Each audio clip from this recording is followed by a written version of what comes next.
So if you haven't actually watched that yet, we didn't play Stevenage, but I did go through the match during my transfer roundup at the end of that because we ended up only playing Burnley because Grimsby got waterlogged and so did Port Vale, which I wouldn't have done anyway because we played them already in this season on an episode. So with that in mind, Grimsby have been played now 2-1. Not quite representative of the actual game as a whole. That says a lot about the way the game went. Their goal, however, I'm going to show you their goal because it's genuinely one of the dumbest ones I've ever seen. And that's saying something considering the ones I've already shown you this season. Vernon gets the ball over here and Wilson, you may notice, was the goal scorer. That's why it's honestly, it's unlike Ted Smith to make a mistake, but he has done again. I can't remember which game it was that he made the mistake previously where I said, it's fine, it's his first one in about a year and a half. Now he's made 2. So I'm still not really going to berate him for it. The amount of certain goals he's saved is, well, obviously they're not certain goals if you save them, but you know what I mean. Now, the one thing I want to highlight, of course, is where we changed back to the formation, which was here.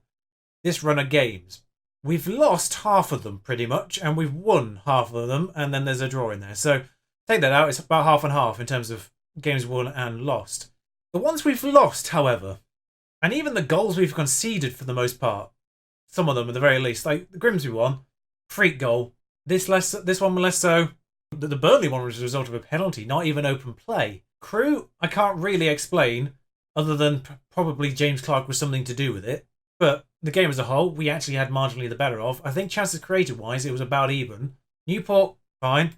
Wimbledon again, result of a sending off, and they weren't completely dominant despite that either. 2-1 probably actually the result of the game, but the game was more to do with the sending off than anything else. And of course, 2 wins against Swindon, both home and away. Oldham, again, mistakes by Lowick Boom. So the goals we've conceded since switching back to this kind of aggressive formation and tactic, it's hard to really say it's the fault of the system, even though we've played this many games at this point. At the very least, you can see, for the most part, it's causing goals on our side. There's 2 4-0 wins in there. There's a 3-goal haul here, and a couple of obviously 2s.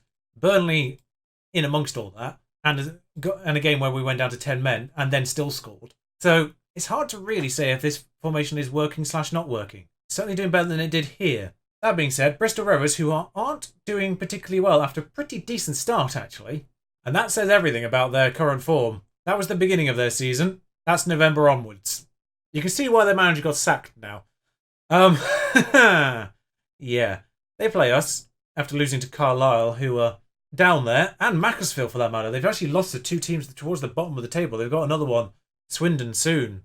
But between them and those is us. Maybe worth just very quickly bringing you the table to prove these things. Carlisle down there, Macclesfield at the very, very bottom. And they've lost to both of those recently. So, and of course they were the one I highlighted saying they had a game in hand, and if they won that, then they would go past us. They didn't, and now we've got a game in hand because of 2 delayed games. One of which we've already caught up on, and the next we have now. Now, obviously, winning this game does absolutely sod all, wherever that Port Vale game ends up being, here, later in the month. But, of course, we can still slip behind Bradford City at this stage, and pretty much any of these teams on 45 points as well. Any of these teams can go past us if we slip up against Bristol Rovers today, and that's what we hope not to do. By the way, with the start of February, I need 59 and 97 all told, but this season, it's at the bottom here, actually, I'll show you it here. 30 goals in 35 appearances. 5 assists as well, and 6 penalties out of 6. 7 player of the matches, and only the 1 yellow card. It's sensational form from Lopez this season. 30 goals. I mean, obviously this doesn't show you the entirety of them because that only includes league appearances. But last year was 27 in 41, and of course the season we acquired him was 18 in 40 appearances. So gradually he's becoming more and more sensational as seasons go by. Already beaten last year's tally, and he's played 6 less games at this point. If our backup one that we've just acquired gets anywhere near as good as him, then I am going to be chuffed a bit. Now, the formation for today is as follows. We're going to have Smith in goal, Kinsella on the left, Tavares, Boom in the centre of defence, and Clark on the right. Actually, Boom over Romano. There's a reason why I took him out, and I can't remember what it was. He's averaging 7 for the season. I think it was a little rough patch where he made a few mistakes, and I took him out, and then Boom's on the rise. So We'll give the player who's currently in form the benefit of the doubt for this one. In fact, Tavares is the one that possibly should make way at this stage. And they're all actually on 3 stars in terms of current rating. But I'll give Tavares the benefit of the doubt because he's on the yellow card warning. So if he does pick up that yellow card now, I'd rather he do that in this game just before we play a slightly lower rated team in Halifax. I might end up regretting saying that sentence. I'm probably going to end up... That's probably going to pop back up later in this episode in black and white. I can tell already. But Smallwood is injured, so that means Block comes in here. Nacelle and Williams in this double variant of Mazzala's in the middle, and of course the 2 inside forwards, Reading and Leeds Town. Now, I've been using this formation, albeit slightly modified, in the Southampton stream save, and it's doing quite well over there. Very similar situation, though, in a couple of games where we've had the better of them, or sort of even, and the opponent's just been more clinical. So it's even over there, it's hard to really justify if this formation is working or not working, which is annoying as heck, because I want some kind of definitive proof as a scientist background. It's annoying me. But yes, Reading on that inside forward on the left. I'm just going to show you his comparison with Bennett. Ignore that physical bit over there. Where it matters, yeah, that explains why he's over there. And if I just show you the relevant stats for inside forward on the winger, you can see, apart from the 10 dribbling, pretty damn fine. And 8 long shots, of course. But yeah, he's good. So he's in. Robertson's on the bench. Gonsalves, by the way, the other of the January signings, was injured when we signed him. So he won't feature even on the bench for the time being. He is, of course, second choice to Litau on that right-hand side, regardless. So won't be seeing him in the first team other than rotation purposes or injuries. That's the team for now. Do need to give Reading a number. He's on loan, 35. Yeah, I'd rather give a permanent number to one of the main ones. Get revenge. Apparently we lost to them away from home, so we'll use that as motivation. Off we go with a highlight after 30 seconds. Litau gives it back to Clark. Clark whips that one in. It doesn't go to anyone, but Reading will gather that. Nacell's on the edge of the box and he's crashed the bar. Litau gets the rebound. Already Nacelle looking slightly more dangerous in this match than he has done in previous ones. And considering he was the first star player we brought in, according to the stats of the time, I would like to see a little bit more out of him. And that was close. That was decent as a rebound. And first chance goes our way, and there we are. 49 points. You can see other teams already collecting points. Are Salford not playing today? Oh, no, they are. They were on 45. Sorry, I forgot that. Currently, I just noticed Port Vale are doing us a favour. They are currently... Nope, they've equalised. I've just seen the fact that Wimbledon have gained a point again. Speaking of equalisers, am I gonna have to put defending set pieces on? Because set pieces obviously aren't a fault of the system. Oh yes, he was ready and waiting with that. Oh, the reaction times on that lad. Another highlight just before half time here, and nothing really has happened otherwise. Mumba, low Everton. Are we going to get the ball off him? No is the answer. Yes was the answer, but also no, because Clark's given away a penalty. I even took get stuck in off. I literally just put it back on just before that penalty came on. So it wasn't on when the penalty was given. So I might as well have get stuck in if we're just going to give away penalties willy-nilly. Anyway, I'm not sure what Ted Smith was doing. He wasn't even paying attention when he took the penalty. It's 2-1. They've had one shot on target. What? How does that work? Surely their penalty counts as a shot on target. Oh, that's sorted itself out now. Can we not have this? What is going on? Can we defend set pieces, please? What is this nonsense? There's somehow gone back down to 2 shots on target. What's going on with the stats? It's a 3 on the... Can we remove this stupid slide tackling in the box thing? Because it's... But again, that's all about realism. It's completely not. Yeah, they're back down to 2 shots on target. How have they lost a shot on target? Anyway, deep lying free kick. Reading's offside, apparently. We are not getting the rub of the green in this particular match. Is he offside? Oh, fractionally, yeah, he is, but still. Good intent at the very least. I'm going to have to take him off, though, because he's on a 6.4. Boom's on a 6.4 as well. Oh, God's sake. I'm regretting that decision now already. Everyone else is just sort of playing average. There's not really much else. Matthews is going to run past Kinsella here. If we had another Grimsby situation, Port Vale actually are still winning again. That's good to know. Still winning again. Oh, dear. Nacelle. Lovely ball across the Litau if he can get on to the end of it. He doesn't, but Williams is there for the second ball for once. Second balls we do tend to suck at in general. Speaking of, Williams, he can do these. Post. Next time, hopefully there's another highlight before the end of this game because I want to just have a look at those clear-cut chances. Now, Williams is tired, so Thor's going to come in here. Kinsella is anxious, so I am curious to get him off. Not having any anxiety. Here we are. just casually pause before this goes anywhere. One clear-cut chance each, 5 half chances for them. So those are what's adding up right now. Kelleher gathers that particular ball, and there's one of those at Liverpool. Is he on loan from them? Is he the goalie? Holmes Dennis is clean through. This will count as a chance for them, possibly? It did, yes. Matthews now. Oh, never mind. It's a corner. Why am I bothering to talk? Nope. Smith lets that, whatever that was, go for a goal kick. 10 minutes to go. Can we get anything out of this? Ferguson. Thor now. On the edge. Well, that's something to get out of this. 1 goal back.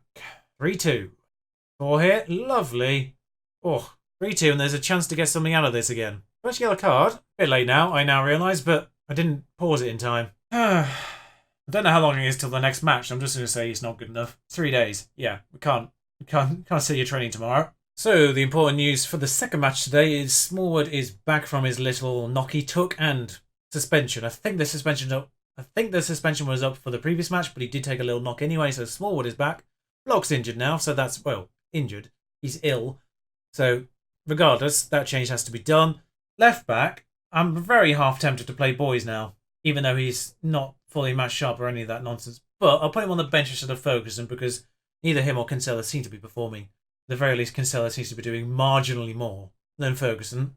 Otherwise, I need to give it a chance. Oh, one other change. Sorry, yeah. Just for the fractionally still tied Daniel Williams, Thor's coming in that one there. No other reason. And Romano is taking over from Boom because, not entirely sure, but considering his rating was significantly lower than Tavares' was, I suspect he was the one at fault.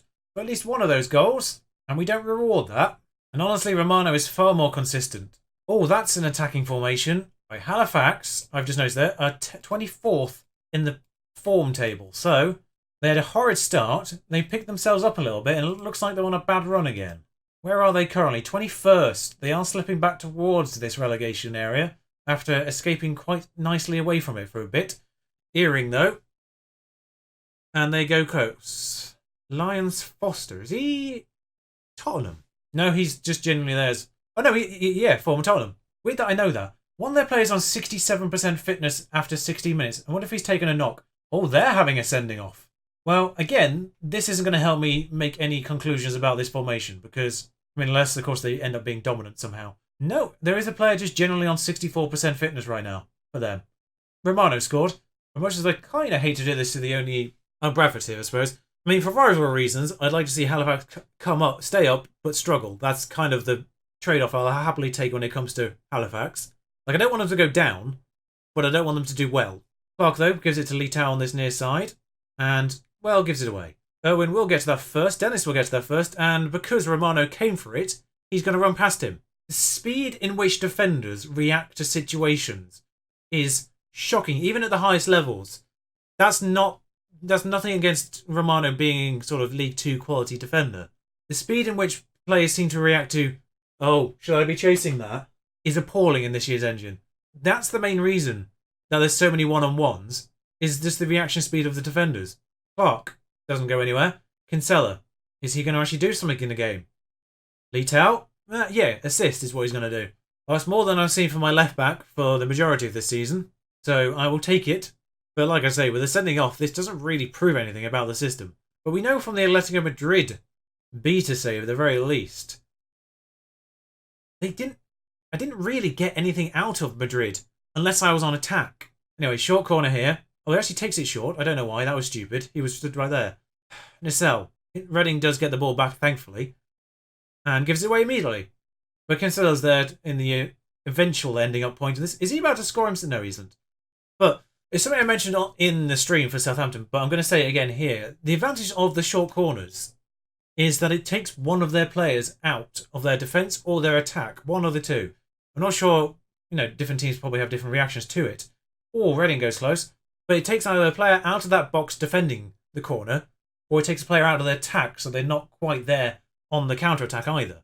So short corner provides a distraction more than anything, because either they put a player on the short corner, and then it allows you to put it into the box with one less player for them to defend it, possibly, or they don't defend it, and it allows you to play it short and keep the possession. And Smallwood scored his first goal of the season, as I'm rambling about these short corner benefits. But it's something I realised last year. It was It was something I picked up actually on last year's game. Someone set up a short corner tactic, which I borrowed in the Burnley save. This isn't one I borrowed this year. I've just done it myself manually. But so far, corners are more effective for that reason alone. And it's 3-0 at half time.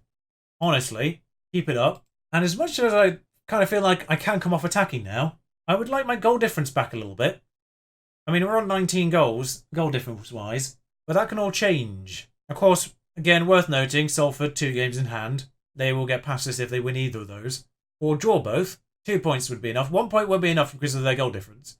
Reading on this near side here, swings that back in. Doesn't go to anyone, of course, because why would we ever be able to cross to our own player? Thor goes past their number 8. Any other situations developing that help us at all? Not quite, I don't think. Although Wimbledon, I'm not entirely certain how many points they were on before this game week. Or if they're even playing right now. Lopez, see what I mean about the reaction times? I don't know how fast number 21 is. More. But he just left him for dead there. Cassell plays it short. And now we get to sort of build an actual attack up and get another corner, actually. And we'll do it all over again. He's coming closer this time. He's got come out of this defence. Which leaves one less person in the box to defend that. Nothing comes of it now. But you see the tactic. You see that plan in action. People picking up bookings now. It says on a 6.5, but he's starting to get a bit tired. So this could be the good moment to actually bring boys back into the picture. We'll actually swap the other side around as well. Because they're both on bookings and they're both getting a smidge tired. Thor was also complacent. So probably Williams will come on at some point. Now. Hate it when my hand is forced, but fine. Their right back is shockingly tired. I'm very tempted just to tell him to play down that side. But it's already 3-0, so look at this, though. How can he even move? Watch him do the assist now, though, after all this. Nope. Nearly scores. Resulting corner is still in their possession, and I don't particularly enjoy this right now. They deal with it. Good. Right. Nice. It's time to get creative, get rid of some of those negative body languages, hopefully. There's a highlight at the very end. Hopefully we can make this 4, perhaps. Boyce plays it forward to Reading. Sort of hesitates to come with him, which is kind of helpful in this second ball situation because he's managed to get it back again. Lopez is way offside, so that was a completely pointless attempt to try and get it through to him. Romano, why are you heading that ball? Why are you heading that ball, Romano? There is no need to do that. Head it downwards or leave it. And somehow, with 12 shots on target, I think I saw that we had 1 clear-cut chance. We did. How is that possible? Certainly say, yeah, happy with everything you did in that match. Thor's out for 6 weeks, potentially. Well done, Smallwood, though. First goal for him. So, mixed fortunes on today's particular episode. Leyton Orient, Port Vale, Bradford and Carlisle next for me. Trying to remember who we've played already this season in terms of games we've highlighted. Definitely did that one because I remember the pun title. There's the advantage of doing pun titles is I can remember them a little bit better. Just whether or not it came with Wickham. I think it did, didn't it? I'm eyeing actually a slightly bigger gap, obviously with this being the Friday episode, gives me slightly bit more time in the weekend to play through some matches. So I think I'll actually go quite far forward with this one. Again, sort of similar situation when we were trying to eye up the system change last time round. Try to get a few more matches under the belt, see how it's working, see what needs to be changed, and then I'll come back for Bromley and Scunthorpe, I think. 2 teams currently towards the bottom would be sensible, because quite a lot of these teams are actually in between, of course, we've already seen this season anyway. I think everyone except for maybe Carlisle you may have seen already this season. I can't remember where Carlisle was the first time round. Oh, here. Yeah, you didn't see that one. So, Bromley and Scunthorpe make the most sense to me right now, and then, of course, the end of the season will follow that. So until then, hopefully with news of how this formation is working, tweaking, whatever happens in the in-between, have yourselves a good weekend. And until next time, ta-ra.